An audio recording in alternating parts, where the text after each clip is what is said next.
think what happened was when he left Fox, he went from a sort of controlled environment where he was crushing it, by the way. And then he entered the Wild West. He entered our world where there were no rules. And then he didn't have the staff that he used to have. He didn't have the producers. And I think he just started going in crazy ways. Megyn, she's more of a disappointment to me because I knew her personally so well. And to see that she's so obviously doing it for the clicks. I just saw her on an interview, and someone was asking her about would she support Trump again. You warned Republicans could get wiped out in the midterms and say voters are turning on Trump. Now, obviously, you endorsed him. I would endorse him again. I don't regret endorsing him. He's ruining the country, according to them. Mark my words, man. Before the midterms, she will be supporting Trump again. She will pretend that this never happened, I guarantee you. The way you explained it and described it, people should be listening and understanding that this is a real thing where people will go after clicks and audiences. What's going on, ladies and gentlemen? An exciting interview. I think this is one of the first times I've interviewed this gentleman on my show. But Dave Rubin, he's the host of the Rubin Report. Y'all all know who he is. All right, Dave has an upcoming live event with Ron DeSantis in Miami. You don't want to miss it. It's on June the 11th, and it's going to be fire. Maybe I need to fly out there for that to go check it out. So without further ado, help me welcome to the show, Dave Rubin. Dave, what's up, Brandon, man?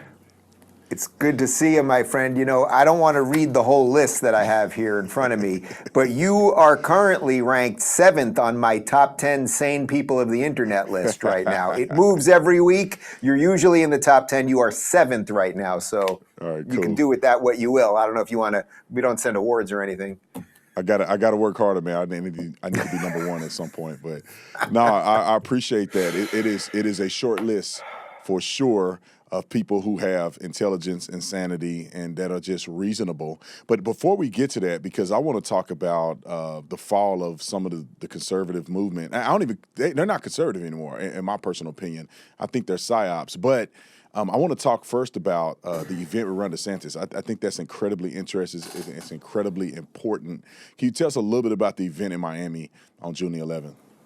Yeah, thanks. You know, I'm super psyched to do this. We're doing it at the Fillmore in Miami Beach, which is an absolutely gorgeous theater. Bill Maher shot his last HBO special there. I was on tour with Jordan Peterson. We did a couple shows there a few years back.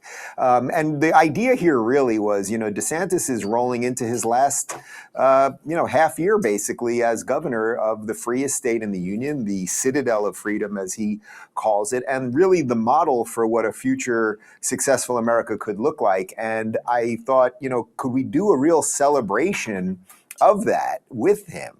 And, DeSantis, for all the great things about him, people, when he was campaigning to be president, people were like, he was a little stiff. We didn't get to see like the fun side or anything else. I've gotten to know him quite a bit, and I've been to dinners with him where afterwards, he's having a whiskey and he has a cigar and his feet are up and he's talking about baseball. And I know there's this other guy there. And I want people to see that, but I also really do want it to be a celebration of all the great things that he's done. 2.3 million people have moved to Florida since this guy's been governor. That tells you everything you need to know.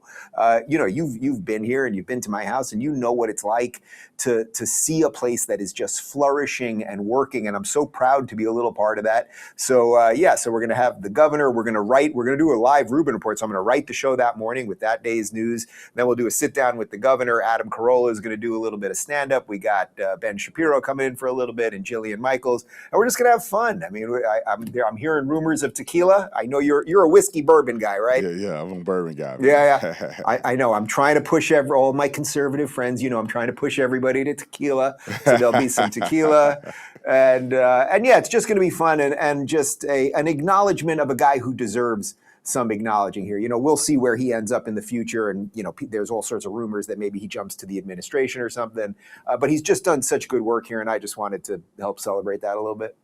Yeah, Dave, I think that's an incredible idea. I love to see conservatives get together, and we need to celebrate our victories because we do have people like Ron DeSantis who is doing his thing, and then a lot of people that get the focus is Gavin Newsom and these idiots that are out here ruining their states.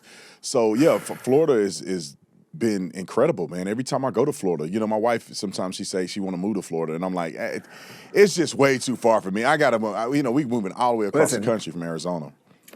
I hate to tell you, but I keep pushing DeSantis on this entry tax idea. I don't love the idea of taxes, so we could call it something else perhaps, an entry fee or something. But it's sort of a joke, the entry tax idea, and he's mentioned it kind of in a joking way in some press conferences.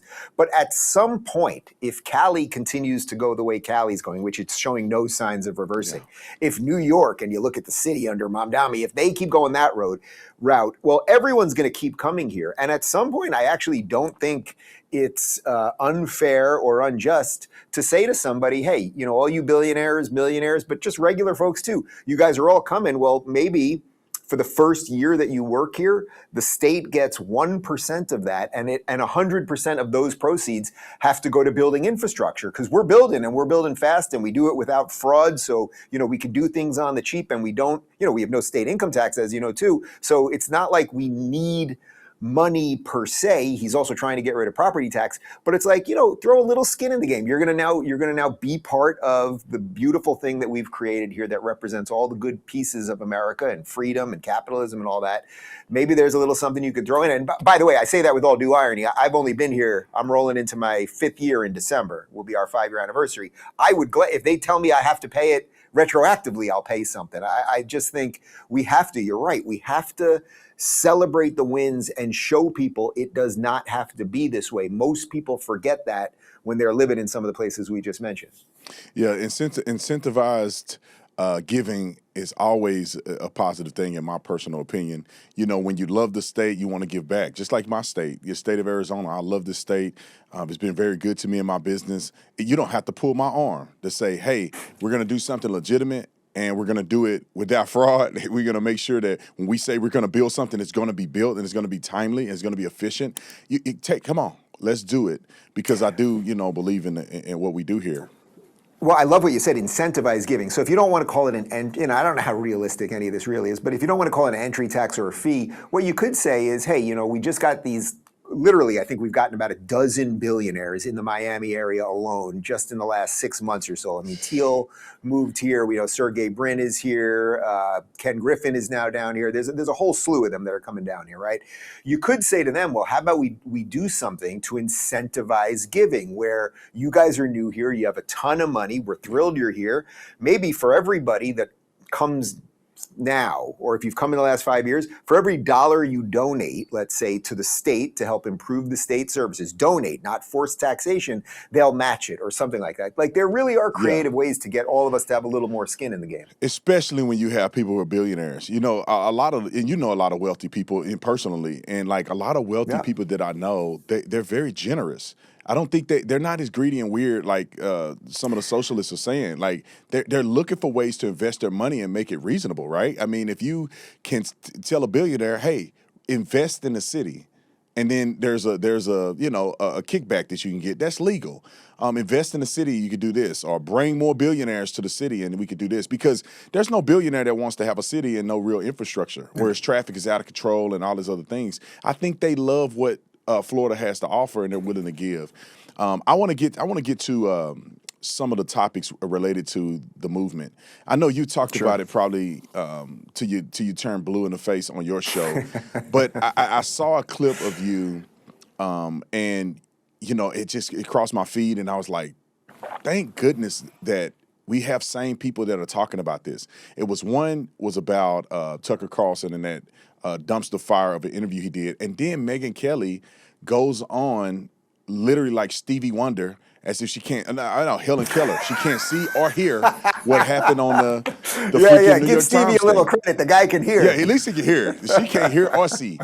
And I just want to hear your take on it, man, because I can see the frustration in your voice, and like you say the things that I want to say when it comes to the behavior of some of these individuals. Like, what do you think about? And it's not just Tucker as a person; it's what Tucker is doing and saying. It's not really Megyn Kelly as a person. I personally, I don't really know them. I've never sat down with them. I've never had a bourbon with them or smoked a cigar with them. I really liked them to a certain degree at first, but it's the spirit behind what they're doing is so deranged to me. And so my question to you is that what do you think is the driving factor behind the big shift with Megyn Kelly and also Tucker Carlson? So I'll get to the driving factor in a sec, but first let me just say something that I think you'll really appreciate, because you and I exist in a world that is a public world where people see what we're doing, right? We're doing video right now, we're on Twitter all the time, all that stuff.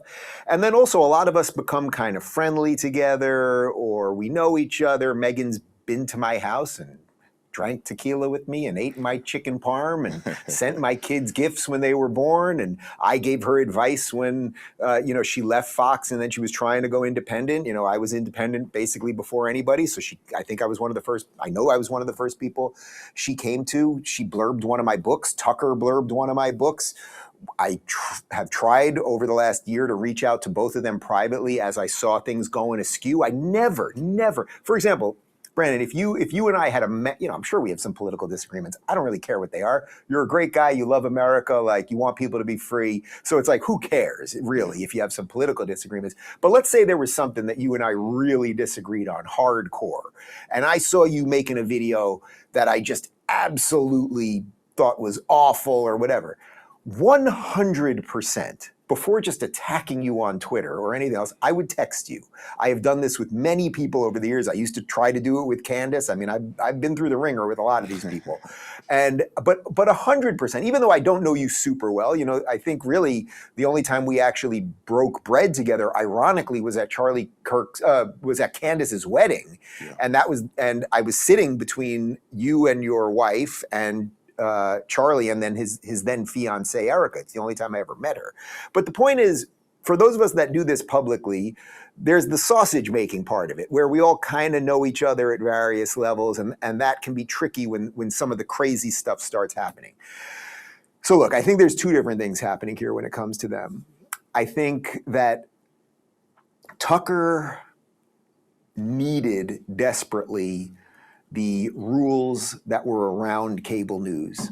He had producers that were writing his stuff. He was reading it off a prompter. Obviously, he did some impromptu stuff. I used to do that show all the time. Actually, the first time I did it in person, I was surprised how much he was reading off the prompter. Because, when you're a good broadcaster, it doesn't appear that you're reading off a prompter, even if you are, right? Like, you and I are not reading off prompters right now. You might have something just so you remember the date of the show or whatever.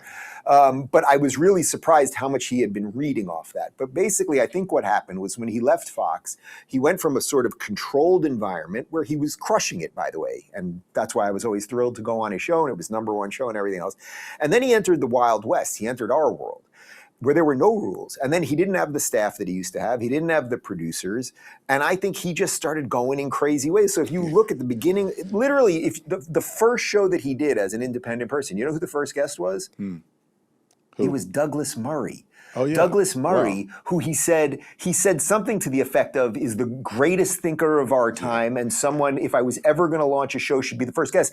Now he relentlessly mocks Douglas Murray because they're on opposite sides of, well, everything in Tucker's world is about Israel, so they happen to be on the opposite side of Israel stuff. So he mocks the hell out of Douglas. 3 months into doing his show, he has the guy who claimed that he blew Obama in a limo. He was just sort of everywhere.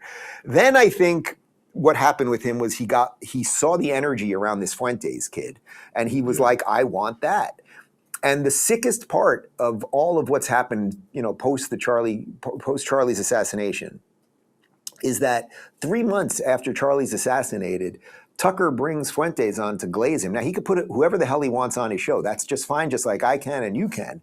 Puts him on the show. There was only one, you know this, Brandon. There was only one person Charlie didn't want in this movement, and it was Nick. And Nick often 100%. Talked about how he literally said, I effed your baby, and now the Groypers are running this thing now and everything else.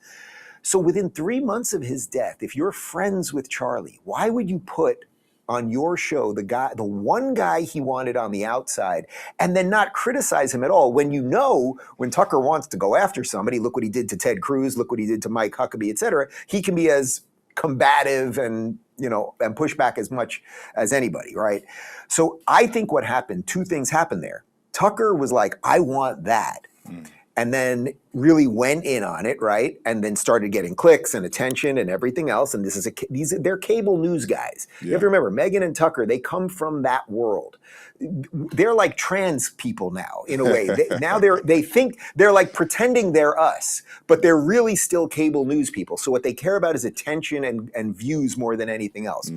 And I think two things happened on that day. Tucker puts him on, and felt he could grab that energy. And by the way, Fuentes is now completely turned on him because he's like, Tucker's running around saying he regrets doing the interview, and he's like, well, when we were in person, he couldn't have been nicer and everything else. So they deserve that.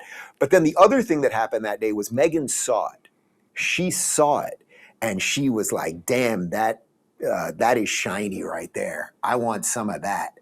And she changed pretty damn quickly right after that. And she has turned on so many people, so many friends. There were so many people, if you look at her mentions on Twitter right now, and I know it's not real life, but for months and months when she was starting this turn, there were so many good people on Twitter that were not being mean to her. They were kind of hey, Megyn, I think maybe you're missing this, or you're going a little too close to that, or why don't you address this, or why aren't you saying anything about Candace as she's going after Erica, or any of these things. They were not attacking her or anything else. And now she's pretending that she was the victim in all of this. And then the one other thing that I will add to that, and I don't do this that often, which is why I'm only kind of adding it as a caveat, is that I do think that something around Jew hatred becomes a mind virus. Yes. If you think that everything revolves around the Jews, right, then your whole world will spin out of control. So think about it this way. Tucker and Megyn both loved Trump, right? Both campaigned to get him elected. They were literally at campaign events before he was elected this time. Then the second he does something that they don't like, and I do accept that Tucker doesn't like it. Megyn, I don't know what she really thinks about anything anymore. Right.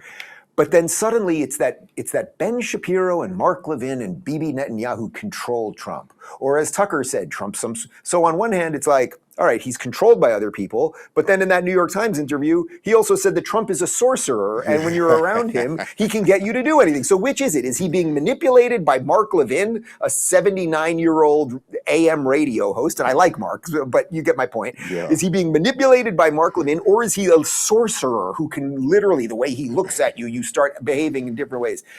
And I think it's basically that. I think that's what's happening. And then I'll stop talking real quick, is that Megyn over the last couple of days, she basically said on her show, Tucker is getting this new audience of young Muslim men. Well, he's taken a turn against Israel, a tiny little country the size of New Jersey, surrounded by 55 Muslim states. There's an obsession with the one absurdly tiny Jewish state, where, by the way, the Muslims have more voting rights than in any of their own states and everything else. But yeah, if you just care about numbers, if numbers and clicks mean everything to you, well, there's about 2 billion Muslims in the world. There's about 16 million Jews. Which way would you go? Right. I don't care if I get more clicks. That is the truth. I've been doing this for a long time. I'm making a decent living. If it goes away tomorrow, I still want to be in the NBA. That's the real dream here. So I think there's just a lot of selective pressures. I think there's business pressures. I think there's wacky fame incentives. I think algorithms have manipulated people. I do think there's some weird thing. It's like, man, we love this guy. The second he doesn't do something we want, it's the Jews. Like, that's literally the type of anti-Semitic crap that they would do before the state of Israel that now they just blame on the state of Israel. So it's a lot, man. It's a lot.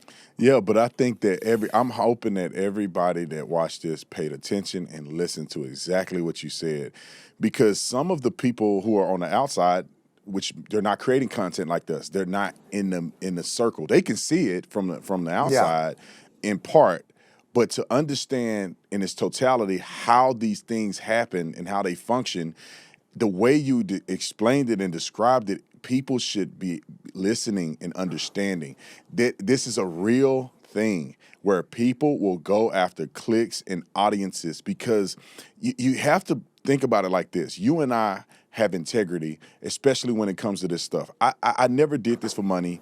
Thank goodness that it does well, but I didn't do it for money. And I don't do it to try to go after an audience. I say what I feel, and the people that agree with me, they follow me. That's it. I just being me, and there's a lot of people like me, and they follow me, and that's all that all this has been. But there's other people who have a more of a strategy or a motive, and they Yes. can see the writing on the wall that when not Trump, but when Charlie passed away, there's a vacuum. Who's jockeying for what audience? And these people are attaching this stuff to money, and there's a lot of money, fame, and doors that you unlock if you pick the right angle, even if it's temporary. Right. Well, by the way, I didn't even mention the money component. I talked about clicks, but there's all sorts of rumors around that Tucker's getting Qatari money. And remember, he went to Qatar and said he was buying a house there. This is the same guy who says he's a Christian. Yeah. I can only take his word for that, I suppose, although he only defends Islam. And then went to Saudi Arabia, said, I'm in the seat of Islam and I feel safe as a Christian. There are literally no Christian churches in Saudi Arabia. The churches that exist in Qatar are for basically the slave laborers there who come mostly from Indonesia and Asian countries, and then literally they have their passports stolen and they are quite literally slaves for the Qatari royal class. So I don't know, is that very Christian of him? I'm not really sure. So could there be Qatari or Saudi or other money there? I don't know. A lot of people say there is. Who the hell knows? But I'm with you. All I can do after all these years is have my word, man. Like, that's it. I can tell people what I think, and you can agree or disagree, but that's it. That's it. And I'm going to get some things right, and I'm going to get some things wrong. I've gotten plenty of things wrong. My guys sometimes have to correct me on the show, get a stat wrong, or misremember a date or whatever it might be, get a political prediction wrong, like anything, all those things. But that's in good faith. Yeah. When you see people, so for example, in the New York Times interview, Tucker talks about there's all this treachery. There's this treachery, the neocon treachery around J.D. Vance, and they've been trying to take him out. And he says something like, everyone knows it, which is one of his little mnemonic tricks. He always does this thing, everyone knows it. And then Lulu, whatever her name is, Lulu Navarro, the interviewer, goes, okay, so who in the administration? And then it's not that he crumbles in the most epic way. He's like, well, I don't know. I'm not in the government. I don't really know anybody, and I'm not in the White House, so how would I know? It's like, well, wait a minute. You just said everyone knows, and now you can't give us one shred of evidence on that. Let's not forget, Brandon, Tucker also, at the height of the Iran war a month and a half ago, claimed that a bunch of Mossad agents were caught in Qatar. Qatar, which loves Tucker, had to put out a statement saying it wasn't true. Did he ever correct that? Right. Remember a month ago, he claimed that the CIA or the FBI was doing an investigation into him? Whatever happened to that? Right. So he has an incredible track record of lying to his audience. But look, if I on my show started just saying to my audience, if Donald Trump did something that I didn't like tomorrow, I would critique him on it. I happen to think he's been pretty damn perfect, especially in the second go round. But there's no doubt he could do something that I would disagree with. But would I suddenly say he disagrees with me on one thing, so he's a sellout? Or he's manipulated. The idea that Donald Trump, after all this, is manipulated is completely and utterly absurd. But just real quick back to Megyn. She's more of a disappointment to me because I knew her personally so well. And to see that she's so obviously doing it for the clicks. Again, Tucker was part of the thing with Fuentes. She just saw it and was like, I'm going for that. Yeah. She really hitched her wagon to it. But mark my words, man, before the midterms, she will be supporting Trump again. She will be back and she will pretend that this never happened, I guarantee you. You're right on point, because I just saw her on the interview and someone was asking her about would she support Trump again? And she literally said, I would do it again. I would endorse Trump again. It's like, it's the craziest thing ever, Dave. So let me get this straight. The guy's being manipulated by AM radio hosts, but you'll vote for him again, even though you have no idea who he is or who's pulling the strings. Right. Completely absurd. And he's ruining the country, according to them. He's getting us in a war that's going to ruin America forever. And if you're going to say that he's bought and paid for by somebody or he's controlled, that's committing treason. You're saying that he's a treasonous president that's being manipulated and is going to destroy our entire country, and its existence is going to be no more because of his behavior, but you endorse him again. Here's the thing that I think is super crazy, and then we run low on time. Yeah. The thing that's super crazy is the whole Tucker believes that Donald Trump is manipulated by somebody. Donald Trump literally on X is like unhinged. Like, he says whatever even if it's crazy, Trump will say it. Trump go after people, he mock people, and then he just said, I'm gonna kill everybody tonight if y'all don't do. Like, You telling me that man will say that with all the backlash that's afoot, threatening another country like that has allies, and you think that Benjamin Netanyahu, who's half loved, half hated in his own country, can fly over here once a month or something and convince Donald Trump? I mean, Donald Trump literally made a picture, and some people think he was saying he was Jesus. Donald Trump does not care. He's going to do what he wants to do. And there's no way that guy that runs a country that's smaller than California. I mean, it's New Jersey size. That's not even New York. No, it's literally the size of New Jersey. I mean, if you don't include Judea and Samaria, it's 9 miles wide. Right. And if you that's just the state of Israel in the main court. We're not even talking about Gaza and the West Bank. I mean, it even gets smaller. And if you're talking about the Jews and you leave out the Arab people that live in the Israel proper, you're talking about even smaller population of people. And you're telling me a guy running that country, and then Tucker in the interview, he says America is, like obviously like 30 times the size of Israel, and he says all this, and he go, and in a snap of a finger, we can defund them or not fund their military, and they won't be a country. But you think that we can do that to them, but they run us? It's crazy. Right. Well, there's so many things there. First off, when everyone says this thing about aid, look, I'm more than happy to have some conversation about foreign aid in general, but the money that we quote unquote give them, they have to spend 80% of it in the United States. So it's really a subsidy for our own military industrial complex. Right. Barack Obama forced them to do that, by the way. I think it was a very clever way of keeping Israel kind of under the foot of America.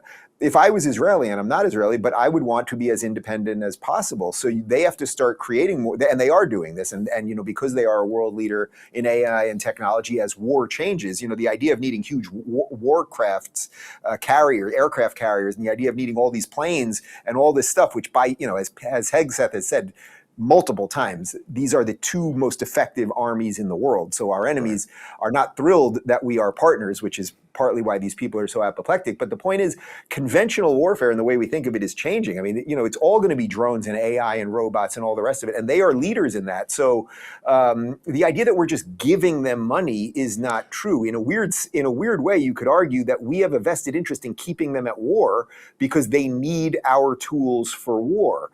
But my hope is that Trump has been right about so much, and my hope and my belief right now is that we will get. We're in the midst of the ceasefire right now. We control the Strait of Hormuz. The regime has largely been decapitated. I think they hopefully will stop funding terror. I think most of the Arab and Muslim states are realizing Israel is not the enemy. I hope we get some expansion of the Abraham Accords.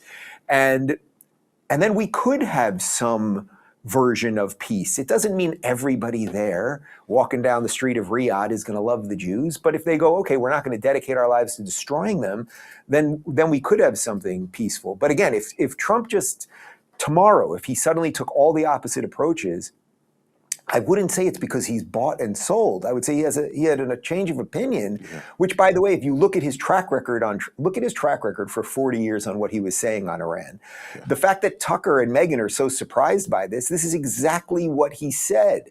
And by the way, when you talk about the kind of like how they're obsessed with the Jews, it's interesting. They'll blame, so this is Ben Shapiro and Mark Levin's fault, even though Marco Rubio has the same track record of saying this stuff, but he's Cuban, not Jewish. Or Pete Hegseth, who's been, unbelievable leader of our War Department, but also really a communicator as how these armies are working together. But they don't go after Hegseth, right? So it's just like, we can find they love going after Stephen Miller, though. Yeah. So it's like sometimes the game is almost too obvious in a weird way.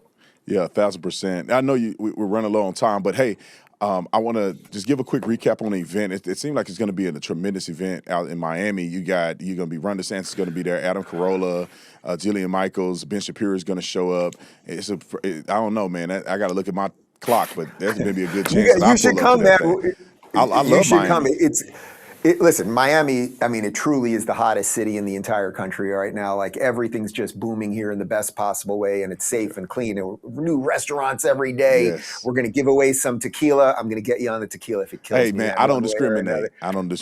So if you want some tequila, I'll get it. We'll get you some tequila. Yeah, no, it's gonna be a great night. As I said, it's gonna be a celebration of Florida, but it's gonna be a lot of fun. We're doing giveaways, all kinds of crazy stuff.